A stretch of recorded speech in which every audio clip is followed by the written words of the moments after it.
امریکہ میں یو کے میں جو لوگ ہیں وہ کمپنی کا ان کی اونرشپ ویک ہوتی ہے، اور جو پاکستان ہے اس میں دیکھیں، انڈیا میں دیکھ لیں اور عرب کنٹریز میں دیکھ لیں، لیٹن امریکہ میں دیکھ لیں، یورپ میں دیکھ لیں ایکسکلوڈنگ یو کے، وہاں بھی آپ دیکھیں گے کہ جو اونرشپ ہے وہ کچھ لوگوں کے پاس ہے تو ان کے پاس کنٹرول ہے۔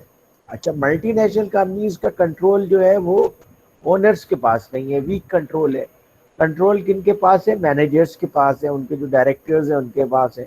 They are very powerful, they take decisions. تو اب چونکہ دنیا میں پوری دنیا میں بزنسز ایکسپینڈ ہو رہے ہیں، کوئی بھی بزنس دیکھیں کہ آج سے 100 سال پہلے یا 200 سال پہلے اپنے اپنے کنٹریز میں لوگ زیادہ رہتے تھے، زیادہ سے زیادہ کیا ہوتا تھا کہ پروڈکٹ بناتے تھے تو اس کو دوسری کنٹری میں ایکسپورٹ کر دیتے تھے۔ جیسے فورڈ گاڑی بناتا تھا تو امریکہ میں ہی بناتا تھا صرف، اب وہ ایکسپورٹ کر دیتے تھے۔ لیکن اب کیا ہے، فورڈ دنیا کی بہت ساری کنٹریز میں، اسی طریقے سے اور بہت ساری کمپنیز ہیں لائک کوکو کولا، آپ کا میک ڈونلڈ اور پیزا ہٹ، اور اس طرح کی بہت ساری کمپنیز ہیں جو آل اوور دا ورلڈ ہے۔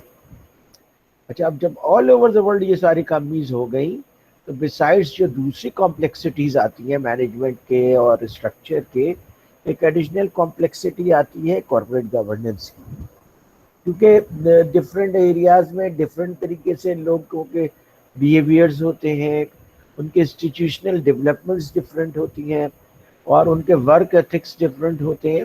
تو اس لیے کوہیژن پیدا کرنا بڑا مشکل کام ہے کارپوریٹ گورننس کو آپ ایک پیج پہ کیسے لائیں پوری دنیا میں، جبکہ لاز بھی ڈفرینٹ ہے، یہ دنیا میں ڈفرینٹ کنٹریز میں ڈفرینٹ لاز ہیں۔ تو یہ ان ایشوز کی وجہ سے کہ جبکہ آرگنائزیشنز ایکسپینڈ کر رہی ہیں آل اوور دا ورلڈ، تو کارپوریٹ گورننس کو ہمیں دیکھنا پڑے گا کہ ویدر کارپوریٹ گورننس از ڈائیورجنگ اور کنورجنگ۔ ڈائیورجنگ کا مطلب یہ ہے کہ مختلف ماڈلز نکل کے آ رہے ہیں کارپوریٹ گورننس کے، اور ہر جگہ الگ آپ کو کارپوریٹ گورننس کی شیپ نظر آ رہی ہے، یا ان میں کنورجنس ہو رہی ہے کہ کارپوریٹ گورننس کی ڈفرینٹ شیپس آہستہ آہستہ مل کر کے ایک یونیفارم شیپ بنا رہے ہیں۔ تو یہ ایک آسپیکٹ ہے۔ اور میں نے آپ کو بتایا کہ کارپوریٹ گورننس کا جو سبجیکٹ ہے یہ بہت پرانا سبجیکٹ نہیں ہے، یہ 20 ایئرز پرانا سبجیکٹ ہے، اور یہ مگر پہلے ہوتا تھا ڈفرینٹ شیپ میں موجود، پروفیشنل ایتھکس کی شکل میں، فائنانس میں اس کے سٹینڈرڈ تھے کہ کس طرح آپ کنٹرول کریں گے، پروڈکشن میں اس کے تھے، اور دوسرے ڈپارٹمنٹس میں تھے کہ کس طریقے سے آپ اپنی چیزوں کو کنٹرول کریں گے۔ بٹ اوور آل آرگنائزیشن کی گورننس، اس میں ٹرانسپیرنسی، اور اس میں کون سا ڈیٹا اور کون سی انفارمیشن شیئر کرنی ہے، اس کے بارے میں کوئی بہت زیادہ ماڈلز نہیں تھے۔ تو یہ ماڈلز آہستہ آہستہ اب ڈیولپ ہو رہے ہیں۔ تو اس چیپٹر کو میں نے اس لیے آپ لوگوں کے لیے سلیکٹ کیا ہے کیونکہ ظاہر ہے کہ میں آپ لوگوں کو اس کے 3-4 ہی چیپٹر پڑھا سکتا ہوں، کیونکہ اب آج کی کلاس ہے، اس کے بعد 2 کلاسز اور ہیں۔ میں کوشش کر رہا ہوں کہ آپ کو کارپوریٹ گورننس کا ایک اوور آل ویو مل جائے۔ اور اس چیپٹر میں بڑے اچھے اس کے بیک گراؤنڈ ڈسکشن ہوئی ہے، اب بتایا ہے کہ بھائی کارپوریٹ گورننس میں شیپ کیا ہے۔ سب سے پہلی چیز جو انہوں نے ڈسکس کی ہے وہ ایجنسی تھیوری سے ڈسکس کی ہے۔ میرا خیال ہے کہ زیادہ مجھے یاد پڑتا میں نے آپ لوگوں کو کانٹریکٹ ایکٹ اپلوڈ کیا ہے، رائٹ؟ تو کانٹریکٹ ایکٹ کی سلائیڈ میں آپ دیکھیں گے تو وہاں پہ ایجنسی تھیوری بھی نظر آئے گی۔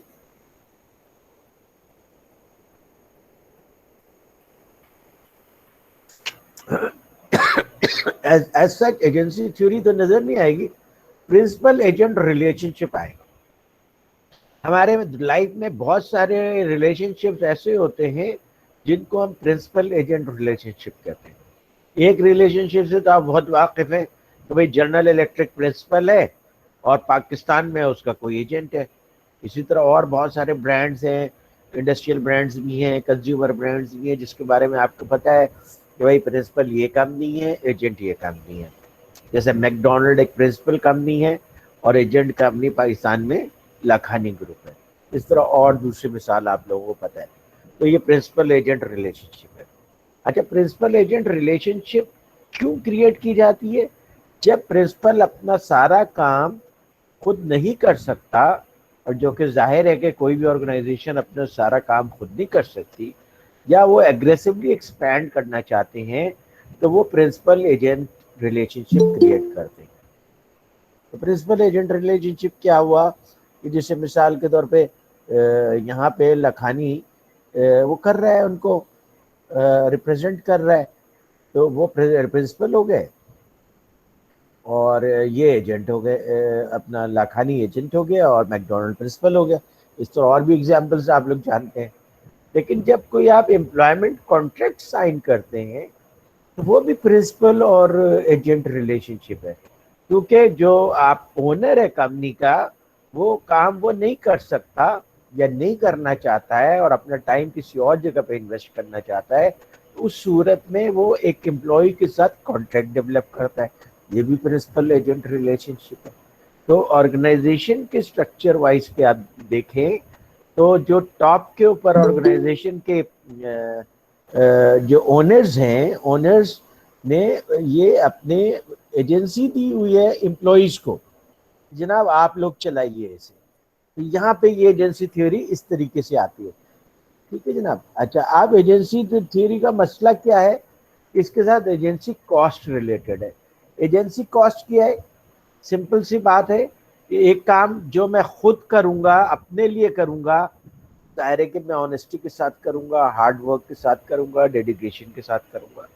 لیکن میں اپنا کام کسی اور کو دے دوں کہ بھائی یہ میرا کام ہے لیکن تم کر دو، آئی ول پے یو ان ریٹرن، یہ میری طرف سے پرامس ہے. ٹھیک ہے، میں پرامس کر رہا ہوں اور وہ مجھے پرامس کرتا ہے میں آپ کا کام کروں. ٹھیک ہے، وہ کرتا بھی ہے. اچھا یہ پنکھے بند کر دو.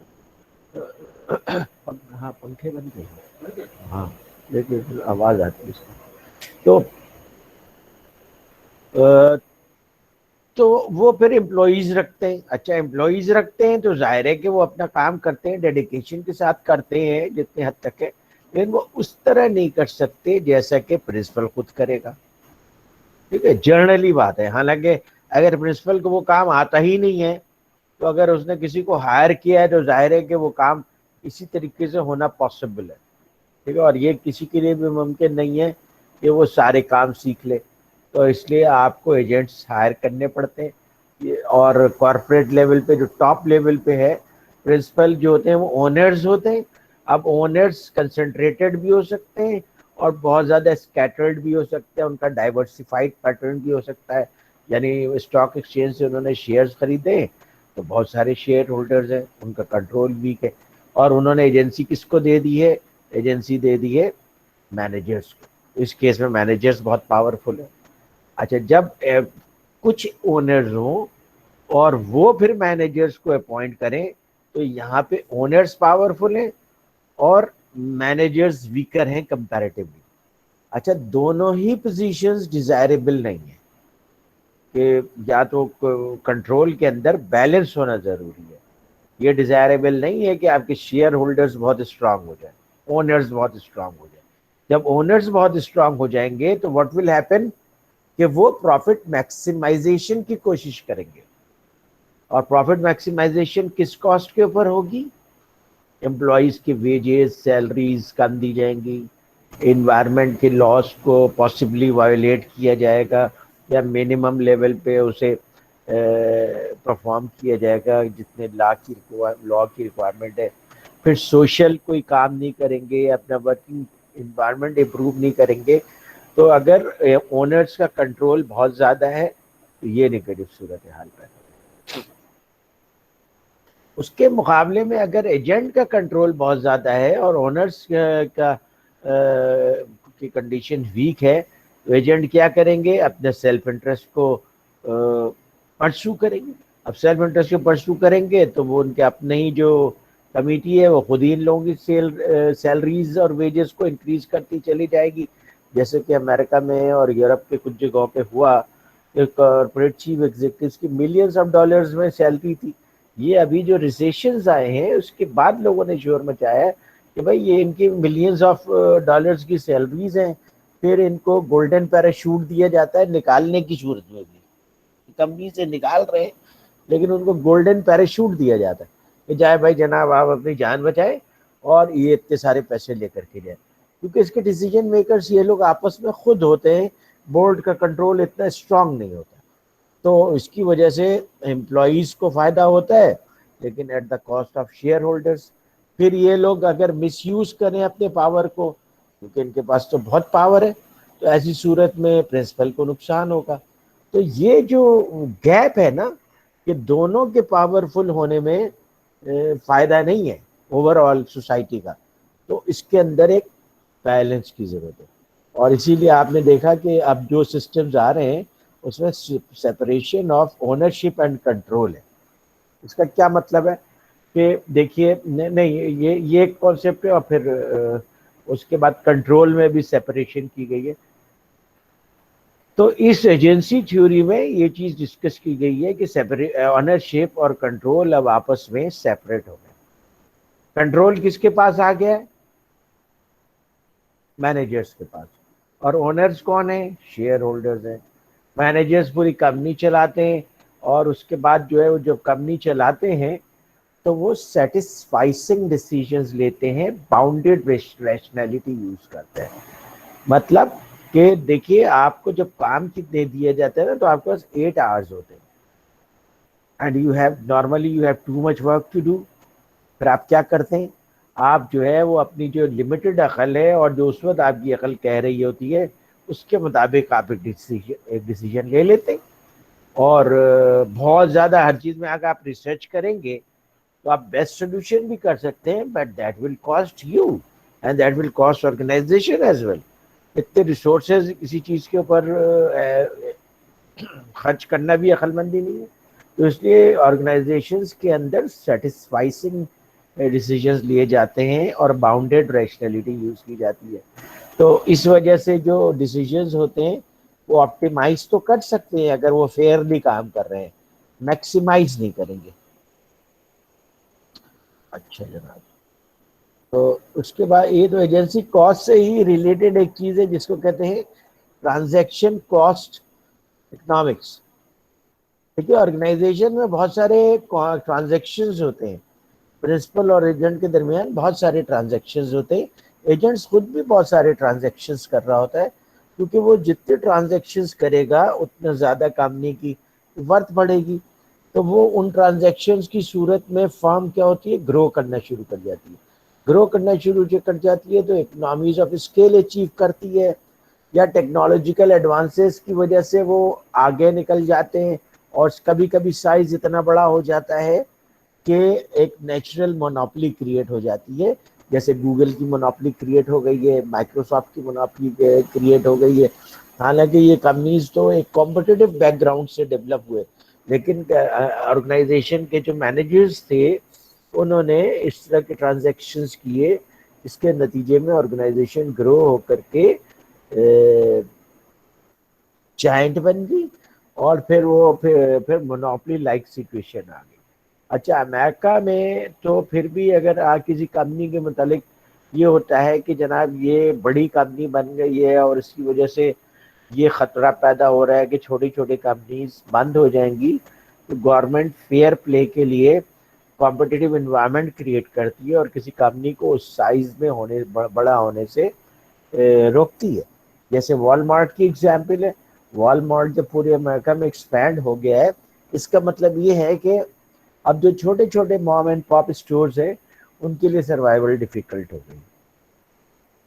تو اسی لیے کچھ جگہوں پہ وال مارٹ نے خود ہی ایکسپینڈ نہیں کیا ہے، کیونکہ وہاں پہ بھی ایکسپینڈ کر لے گا تو مونوپلی لائک سچویشن آ جائے گی، اور پھر وہ مونوپلی ایکٹ ان کے اوپر اپلائی ہو سکتا ہے۔ اچھا جناب، تو یہاں پہ انہوں نے بتایا ہے کہ بھائی ایفیشینسی آرگنائزیشن میں کیسے حاصل ہوتی ہے؟ جو آرگنائزیشن جو ہے وہ ایک انٹرپرینور کو لیتا ہے، انٹرپرینور کو لوگ وہ پیسے دیتے ہیں، وہ مارکیٹ کرتا ہے چیزوں کو ایک لوور کاسٹ کے اوپر، اور ان ٹرانزیکشنز کے ذریعے آرگنائزیشن کو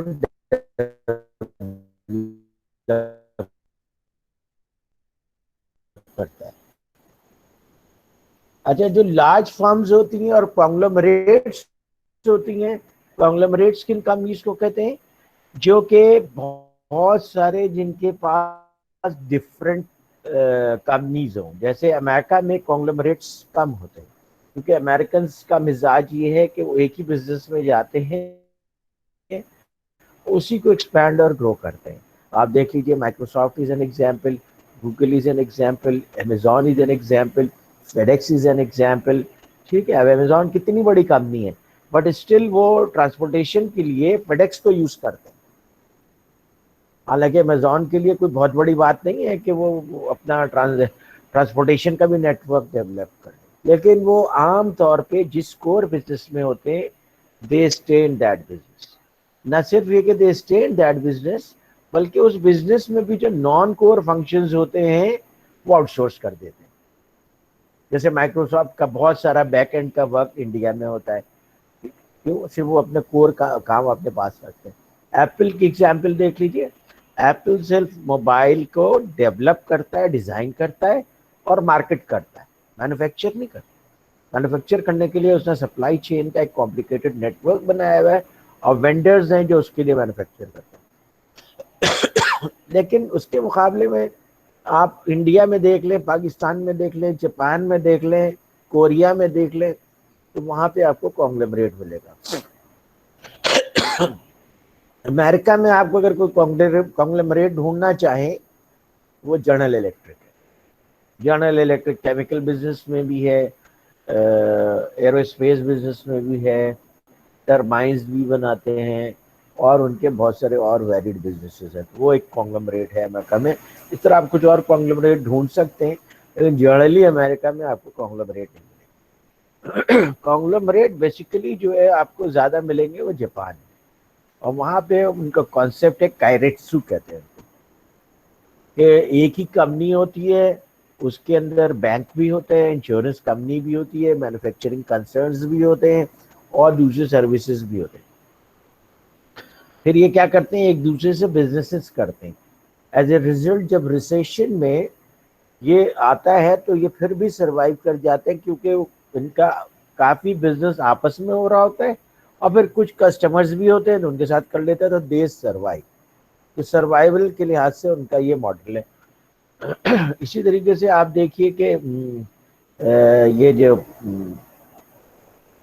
کوریا کی سب سے بڑی کمپنی کون سی ہے, تو جسے پاکستان میں بھی بزنس ہے, وہ بھی ایک چیبال, کورین میں چیبال کہتے ہیں, ٹائیوو اور یہ سب جو ہے یہ سب چیبال ہے. اور پاکستان میں اگر آپ کانگلومریٹ کی ایگزامپلس دیکھنا چاہتے ہیں تو یہ آپ کا میاں منشا گروپ ہے.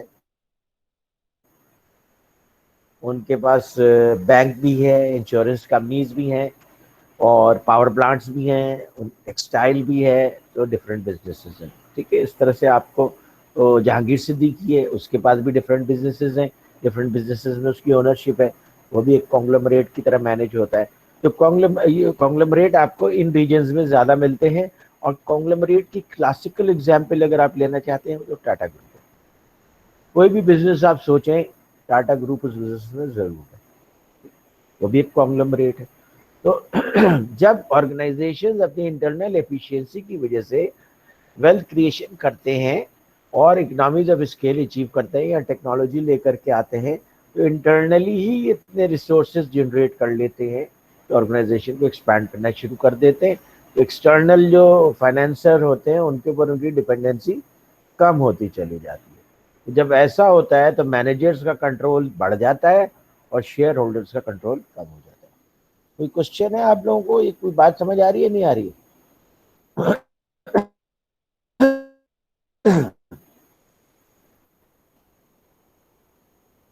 Are you getting this? اچھا جناب, جی جی بتائیے, آپ لوگوں کو سمجھ میں آ رہا ہے یہ؟ یس سر, سمجھ میں آ رہا ہے سر. جی, یہ آرگنائزیشنز کو کس طرح سے, کمپلیکیٹڈ آرگنائزیشنز کو کیسے مینیج کریں گے آپ لوگ اگر آپ چیف ایگزیکٹو بن جاتے ہیں جنرل الیکٹرک کے, تو وہ پوری دنیا میں پھیلی ہوئی ہے جی, آپ کیسے مینیج کریں گے؟ تو آپ کو یہ بیک گراؤنڈ جو ہے کارپوریٹ گورننس کا, دس ول ہیلپ. اوکے, تو اسٹیک ہولڈر تھیوری کیا ہے؟ ایک آرگنائزیشن میں شیئر ہولڈرز کون لوگ ہوتے ہیں؟ جو کہ پیسہ لگاتے ہیں، لیکن وہ ایک طرح کے شیئر ہولڈرز ہیں جو کہ کمپنی کے اندر ایکوٹی رکھتے ہیں۔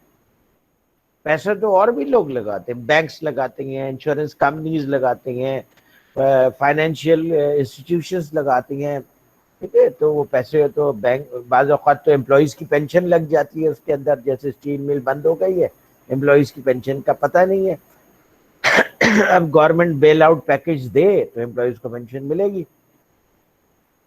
تو ایک کمپنی کے اندر صرف جو پیسہ لگانے کی بھی بات ہوتی ہے تو صرف اونرز کا کی ایکویٹی نہیں ہوتی، اونرز کا پیسہ نہیں لگا ہوا ہوتا ہے، اونرز کا پیسہ اس طرح سے لگا ہوا ہوتا ہے کہ تمام لائبلٹیز کو پے کرنے کے بعد جو پیسہ بچ جاتا ہے وہ اونرز کا ڈیویڈنڈ ہوتا ہے، ٹھیک ہے؟ لیکن آپ کو اس سے پہلے بینک کا انٹرسٹ پے کرنا پڑتا ہے، اس کا مطلب ان کا بھی پیسہ لگا ہوا ہے، سپلائرز کے پیسے پے کرنے پڑتے ہیں، اس کا مطلب ان کا بھی پیسہ لگا ہوا ہے۔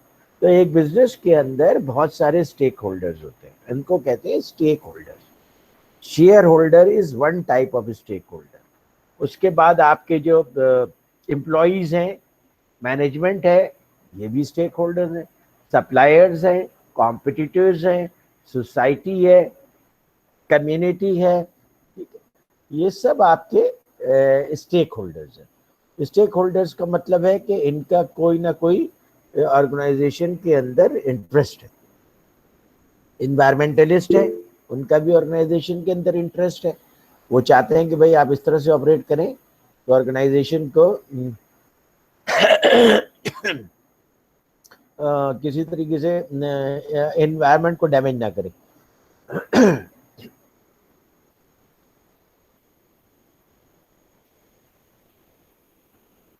تو بیسیکلی یہ کہہ رہے ہیں کہ بھئی یہاں پہ جو ڈسکشن کا مقصد ہے، ایک آرگنائزیشن کا کام ویلتھ میکسیمائزیشن نہیں ہے، wealth maximisation of shareholders نہیں ہے، بلکہ اسٹیک ہولڈر آپٹیمائز کے انٹرسٹ کو optimisation of stakeholders interest. اس میں انہوں نے انوائرمنٹ کو بھی دیکھنا ہے، سوشل ویلیوز کو بھی دیکھنا ہے، اور شیئر ہولڈرز کو بھی دیکھنا ہے، جس کو اب رپورٹ میں آپ دیکھیں، اینوئل رپورٹ میں ٹرپل باٹم لائن کے طور پہ پریزنٹ کیا جاتا ہے۔ ٹرپل باٹم لائن کیا ہے؟ ایک باٹم لائن تو آپ کا پروفٹ ہو گیا، دوسرا باٹم لائن آپ کا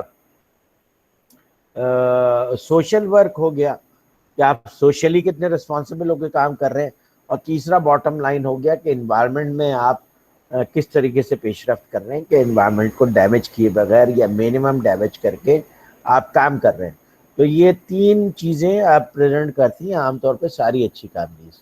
تو یہ ریپریزنٹیشن ہے کہ آرگنائزیشنز ویلتھ میکسیمائزیشن نہیں کر رہی ہیں، بلکہ اسٹیک ہولڈرز بینیفٹ آپٹیمائزیشن کر رہے ہیں، ٹھیک ہے؟ جتنے بھی اسٹیک ہولڈرز ہیں ان کے انٹرسٹ کو سیف گارڈ کر رہے ہیں، اور وہ ظاہر ہے کہ وہ سیف گارڈ کرنا مینیجرز کی رسپانسبلٹی ہے۔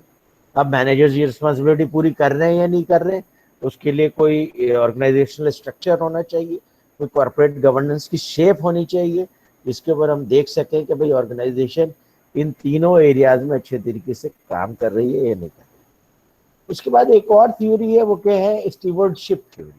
اسٹیورڈ کہتے ہیں خدمت گار کو۔ یہ تھیوری یہ کہتی ہے کہ بھئی آرگنائزیشن کو جو چیف ایگزیکٹو ہے وہ کسٹوڈین ہے۔ کسٹوڈین کس چیز کا ہے؟ ایک تو ایکوٹی جن کی ہے، یعنی اونرز کے جو پیسے ہیں ان کا کسٹوڈین ہے، پھر بینکس کا جو پیسہ لگا ہوا ہے اس کا بھی کسٹوڈین ہے، پھر فائنینشیل انسٹیٹیوشنز کا جو پیسہ لگا ہوا ہے اس کا بھی کسٹوڈین ہے، پھر انوائرمنٹ کا بھی کسٹوڈین ہے کہ بھائی انوائرمنٹ کو ڈیمیج نہیں کرے، کمپنی اس طرح سے آپریٹ کرے کہ انوائرمنٹ کو ڈیمیج نہ کرے، within legal framework at least کام کرے یا اس سے بڑھ کر کے کام کرے۔ اب اس چیز کا بھی اسٹیورڈ ہے کہ وہ کسٹوڈین ہے کہ وہ سوشل ویلیوز کو بھی اچھے طریقے سے آرگنائزیشن میں امپلیمنٹ کرے۔ سوشل ویلیوز کیا ہے؟ ڈسکریمنیشن نہیں ہونی چاہیے آرگنائزیشن میں، فیئر پے ہونا چاہیے، ٹھیک ہے؟ خواتین کو ریسپیکٹ کے ساتھ وہاں پہ ٹریٹ کیا جاتا ہو، ہراسمنٹ نہ ہو، ان کی ہیلتھ کا خیال رکھا جاتا ہو، ان کو پراپر لیو دی جاتی ہوگی ہو، ان کو پراپر طریقے سے بینیفٹس دیے جاتے ہوں جیسے پیرنٹل لیوز وغیرہ ہے۔ تو یہ ساری چیزیں مل کر کے چیف ایگزیکٹو اور اس کی ٹیم کو اچیو کرنا ہوتا ہے. یعنی وہ کسٹوڈین ہے, ان کے پاس ایک امانت ہے, کسٹوڈین کہہ لیجیے کہ امانت دار ہے, اور اس امانت کی حفاظت کرنا اور اس کو صحیح طریقے سے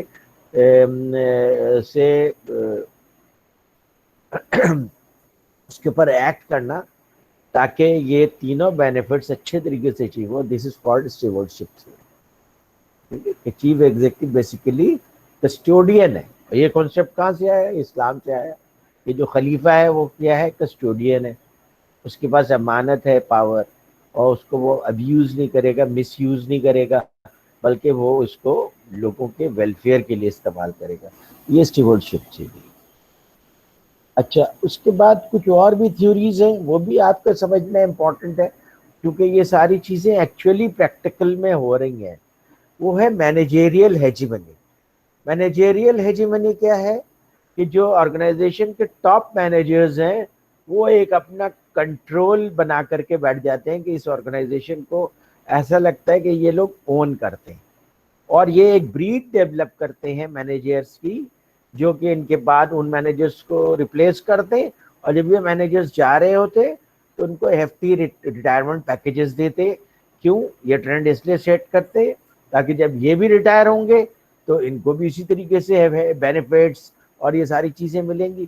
آپ کو پتہ ہے کہ آج کل جو بڑی بڑی کارپوریشنز ہیں, آرگنائزیشنز ہیں, اس کے جو چیف ایگزیکٹوز ہوتے ہیں ان کے پاس مختلف جگہوں پہ پلیجر ریسارٹس ہوتے ہیں, اپنے پرسنل جیٹس ہوتے ہیں جن کے اوپر یہ ٹریول کرتے ہیں, اور پھر ان کو ملینز آف ڈالرز کی سیلریز ملتی ہے, پلس بونسز ملتے ہیں.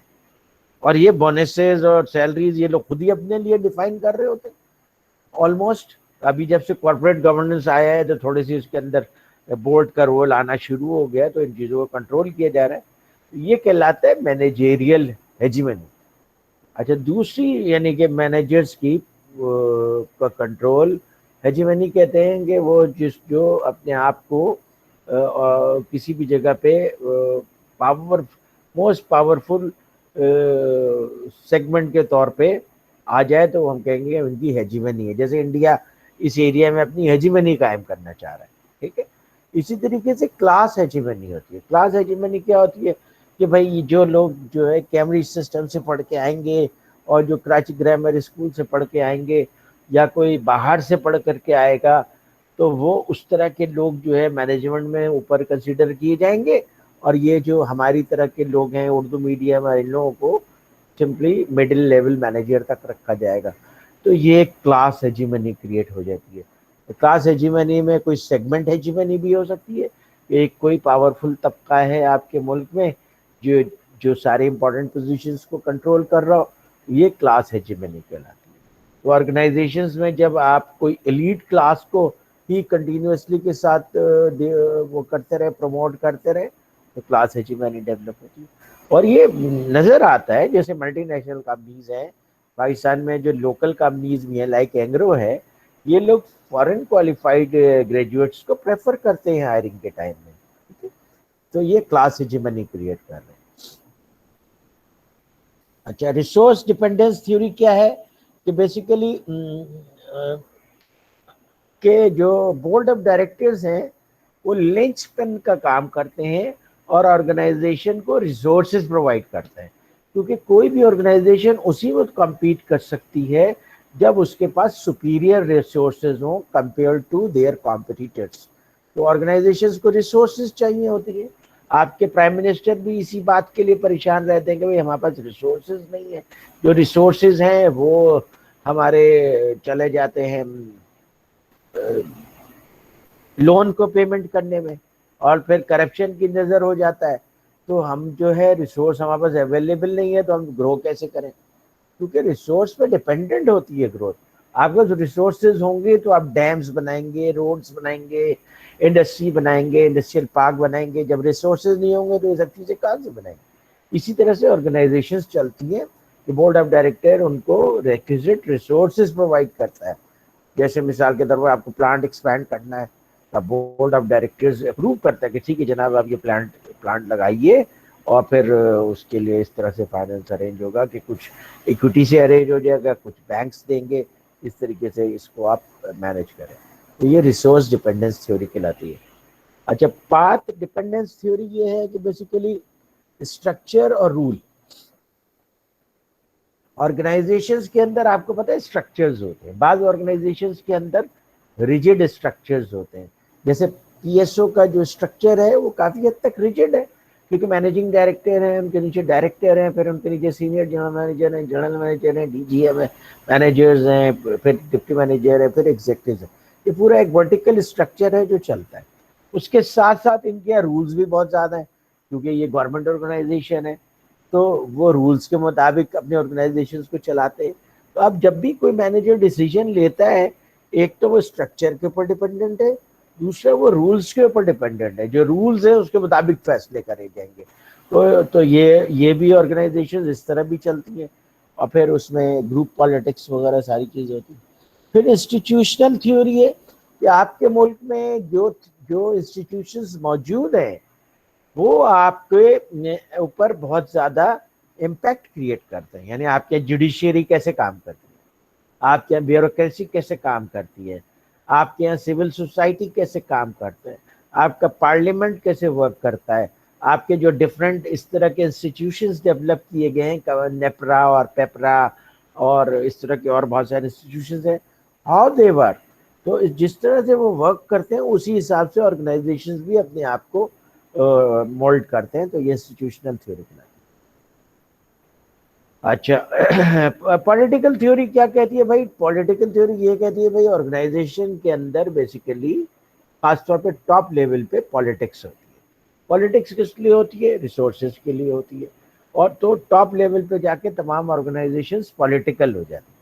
تو یہ جو آپ لوگ شکایت کرتے ہیں نا ہمارے یہاں بہت زیادہ پالیٹکس ہے, تو آپ آرگنائزیشن چھوڑ کے دوسری آرگنائزیشن میں چلے جائیں, وہاں پہ بھی آپ کو پالیٹکس ملے گی. تیسری میں چلے جائیں, وہاں بھی آپ کو پالیٹکس ملے گی. یہ پالیٹکس ہر جگہ ہے, کیونکہ بیسیکلی پالیٹکس کس لیے ہوتی ہے؟ ریسورسز کے لیے ہوتی ہے. ابھی پنجاب اور سندھ کے درمیان کس بات کا جھگڑا ہو رہا ہے؟ پانی کا ریسورس. پانی ایک بہت کریٹیکل ریسورس ہے, اس کے اوپر جھگڑا ہو رہا ہے. تو یہ ساری چیزیں جو ہے بعد میں پھر کسی اور چیز کے لیے کہ بھائی فیڈریشن ہمیں جو ہے وہ فائنینشیل ریسورسز میں سے اتنا ریسورس دے, ہمارا اتنا بنتا ہے, وہ کہتے ہیں اتنا بنتا ہے. تو یہ پولیٹیکل وار, جو پولیٹیکل جو کانفلکٹ ہے یہ چلتا رہتا ہے. پھر اس میں جو اسٹیک ہولڈرز اسٹرانگ ہوتے ہیں وہ اپنے لیے زیادہ لائنس شیئر لے لیتے ہیں. اگر آپ کے کنٹری کے اندر ایک ایکویٹیبل سسٹم ہے پھر اس کے مطابق چیزیں ڈسٹریبیوٹ ہوتی ہیں. جیسے امریکہ میں, یو کے میں انہوں نے کافی حد تک بہت ساری چیزوں کا ایک سسٹم ڈیولپ کر لیا ہے, جس کی وجہ سے جو ریسورسز کی ڈسٹریبیوشن ہے وہ بہت حد تک ویل ڈیفائنڈ ہے. تو اس لیے ان کے یہاں اس طرح کے کانفلکٹ کم ہوتے ہیں. نیٹ ورک گورننس, دیکھیں نیٹ ورک گورننس یہ بہت امپورٹنٹ کانسیپٹ ہے, اور یہ ایکچولی ایسے ہی آرگنائزیشن چلتی ہیں. آپ سمجھتے ہیں کہ آرگنائزیشن چیف ایگزیکٹو چلا رہے ہیں یا ڈائریکٹرز چلا رہے ہیں, ان کا نیٹ ورک چلا رہا ہے. یس وہ چلا رہے ہیں, لیکن اس کے علاوہ بھی تو آپ کے آرگنائزیشن میں نیٹ ورکس ہیں. انجینئرس کے نیٹ ورکس ہیں, ٹیکنیشین کے نیٹ ورکس ہیں, اور دوستوں کے نیٹ ورکس ہیں, اور اس طرح کے اور بھی آپ ڈھونڈیں گے تو بہت سارے نیٹ ورکس مل جائیں گے جو ایک دوسرے کو بہت زیادہ پروموٹ کرتے ہیں. ایتھنک نیٹ ورکس ہوتے ہیں جو ایک دوسرے کو سپورٹ کرتے ہیں اور ایک دوسرے کو جب ضرورت پڑتی ہے تو ہیلپ کرتے ہیں. تو یہ آپ دیکھیے کہ آرگنائزیشن جو نیٹ ورک ہے وہ بالکل ایسا ہی نیٹ ورک ہے جیسے آپ کے دماغ کا نیٹ ورک ہے, ٹھیک ہے, اور وہ نیٹ ورک اسی طریقے سے کام کر رہا ہوتا ہے. تو گورننس جو ہے بیسیکلی آپ یہ کہیں کہ صرف ٹاپ مینجمنٹ ہے اور ان کے کہنے سے سارا کچھ ہوتا ہے, تو ایسا نہیں ہے, بلکہ پورے گورننس کا ایک نیٹ ورک کہلاتا ہے, چل رہا ہوتا ہے, جس کو آپ سائنس آف سائبر نیٹکس کہتے ہیں. سائنس آف سائبر نیٹکس, کہ کس طریقے سے نیٹ ورکس چلتے ہیں. اوکے, تو یہ ہم نے یہاں پہ امپورٹنٹ تھیوریز پڑھی ہیں جو آپ کو یاد رہنے چاہیے اور سمجھنی چاہیے, کیونکہ اس کے ذریعے سے آپ آرگنائزیشنل پالیٹکس کو بہت اچھی طریقے سے سمجھ سکتے ہیں. ایک تو میں نے آپ کو بتایا ایجنسی تھیوری. ایجنسی تھیوری یہ ہے کہ جناب پرنسپل ایجنٹ کا ریلیشن شپ ہوتا ہے, اور پرنسپل کوئی کام ایجنٹ کو اس لیے دے دیتا ہے بائی کانٹریکٹ تاکہ وہ جو کام وہ خود نہیں کرنا چاہتا ہے یا خود نہیں کر سکتا ہے تو وہ ایجنٹ کو دے دیتا ہے. ٹھیک ہے, یہ ایجنسی تھیوری کا. اچھا ایجنسی تھیوری کی وجہ سے ایک مسئلہ پیدا ہوتا ہے جو کنکلوژن میں ادھر ڈسکس کیا ہے وہ یہ ہے کہ پھر جو ٹاپ لوگ ہوتے ہیں بورڈ آف ڈائریکٹرز اور چیف ایگزیکٹوز اور ٹاپ مینیجرز، وہ کارپوریٹ لائرز، کنسلٹنٹس اور انوائرمنٹلسٹ اور اس طرح کے جتنے بھی لوگ ہوتے ہیں ان کے اوپینین میں بہت زیادہ اوپینین کے اوپر انحصار کر رہے ہوتے ہیں. ایون فائنینشیل گرو جو ہوتے ہیں، فائنینس مینیجرز ہوتے ہیں، وہ سب ان کی اوپینین کے اوپر بہت زیادہ ڈپینڈنٹ ہو رہے ہوتے ہیں. جیسے مثال کے طور پہ اٹارنی نے کہہ دیا نہیں اس میں لیگل رسک زیادہ ہے تو اچھے خاصے پروجیکٹ کو چھوڑ دیتے، یا فائنانس کے آدمی نے کہہ دیا کہ جناب اس پروجیکٹ کا رسک بہت زیادہ ہے تو وہ پروجیکٹ نہیں کرتے. تو یہ جو آپ ایجنسی دے دیتے ہیں ڈفرینٹ لوگوں کو، وہ پھر اس طرح سے اوپینینیٹڈ بھی کر دیتے ہیں ٹاپ مینجمنٹ خاص طور پہ. اسٹیورڈشپ تھیوری یہ ہے کہ بھائی آرگنائزیشن کے جو چیف ایگزیکٹوز ہیں اور مینیجرز ہیں وہ بیسیکلی کسٹوڈین ہیں، اسٹیورڈ ہیں، تو ان کو پوری ایمانداری کے ساتھ آرگنائزیشن کو موو کرنے چاہیے تاکہ تمام اسٹیک ہولڈرس کو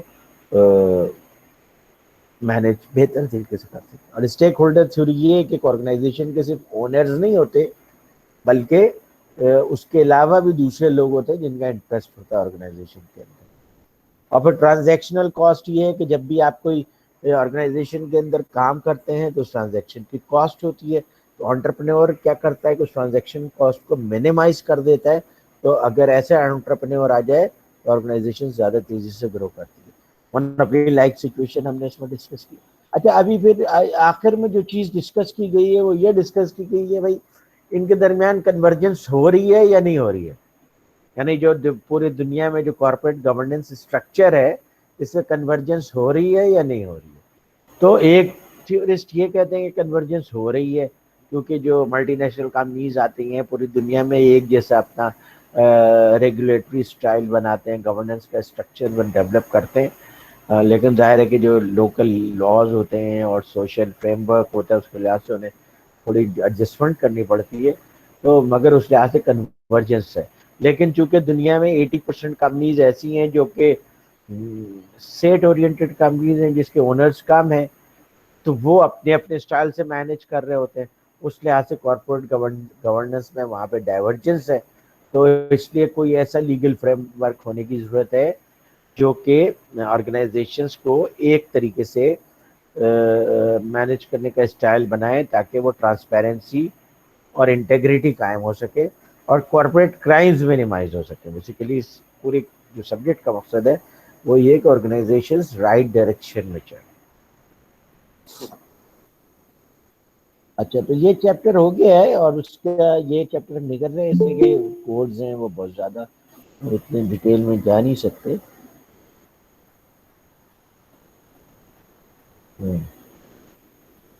تو یہ بیسیکلی یہ سب پھر یہ ڈفرینٹ جو ڈیولپمنٹ میں ڈفرینٹ آرگنائزیشن نے جو رول پلے کیا ہے وہ سب چیزیں.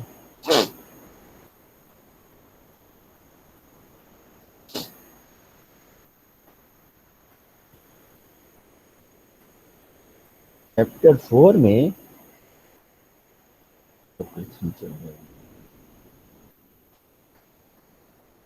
چیپٹر 4 کے اندر انہوں نے ایک چیز ڈسکس کی ہے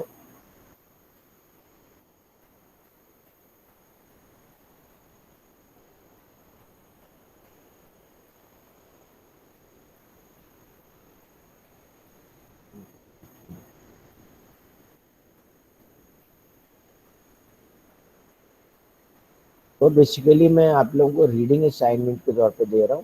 نیکسٹ ٹائم اس کے اوپر کوئز لے لوں گا کہ اب تو کلاس آپ لوگوں کی ہے انشاءاللہ سنڈے کو. Right I am right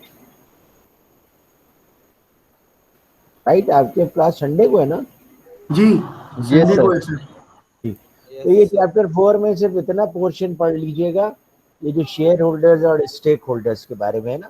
already میں آپ لوگوں کو بتا چکا ہوں کہ شیئر ہولڈرز تو وہ لوگ ہیں جو ایکوٹی رکھتے ہیں لیکن یہ لوگ اسٹیک ہولڈرز ہیں، گورنمنٹ، انٹرسٹ گروپس جیسے انوائرمنٹلسٹ ہوتے ہیں اور پھر پرووائڈرز آف کریڈٹ جیسے بینکس آ جاتے ہیں، فائنینشیل انسٹیٹیوشنز آ جاتے ہیں اور پھر امپلائیز بھی اسٹیک ہولڈرز ہیں، کسٹمرز بھی اسٹیک ہولڈرز ہیں، لوکل کمیونٹیز بھی اسٹیک ہولڈرز ہیں، سپلائرز بھی اسٹیک ہولڈرز ہیں. صرف اسٹیک ہولڈرس کا ایک چھوٹا سا انہوں نے تھوڑا بریف دیا ہے, یہ آپ لوگ پڑھ لیجیے گا. تو انشاءاللہ سنڈے کو اس کے اوپر کوئز لے لیں گے. اور ایک صاحب کی پریزنٹیشن رہ گئی ہے, وہ بشیر صاحب ہیں, ان کی پریزنٹیشن ہم سنڈے کو ایگزیکٹ ٹائم پہ لیں گے اور اس وقت کلاس شروع کر دیں گے. سر میری بھی رہ گئی ہے. آپ کون صاحب ہیں؟ سر محمد شائق. محمد شاہد. میں نوٹ کر رہا ہوں, اب سنڈے کو لاسٹ ہے, اس کے بعد پھر میں نہیں کر سکوں گا کیونکہ وینسڈے آپ کی ویسے بھی لاسٹ کلاس ہے. اور ٹھیک ہے سر. باسط صاحب آپ مجھے جو ہے ذرا لسٹ بھیج دیجیے گا. ٹھیک ہے سر. ٹھیک ہے, تو آج کی کلاس اتنی کافی ہے میرے خیال میں انشاءاللہ. اور جی یہ سر. تھیوریز کو تم لوگ سمجھو. سینئر مینجمنٹ میں جب جانا چاہتے ہو نا تو یہ چیزیں تم لوگوں کو سمجھنا بہت امپورٹنٹ ہے تم لوگ. ٹھیک ہے جناب, کوئی کوشچن؟ آج مجھے ویسے ہی کھانسی ہو رہی ہے یار. نہیں سر. چلیں تھینک یو. ٹھیک ہے جناب, thank you very much. Okay, take care. اللہ حافظ. اللہ حافظ. اللہ حافظ سر. اللہ اللہ حافظ. حافظ سر. اللہ حافظ. اللہ حافظ.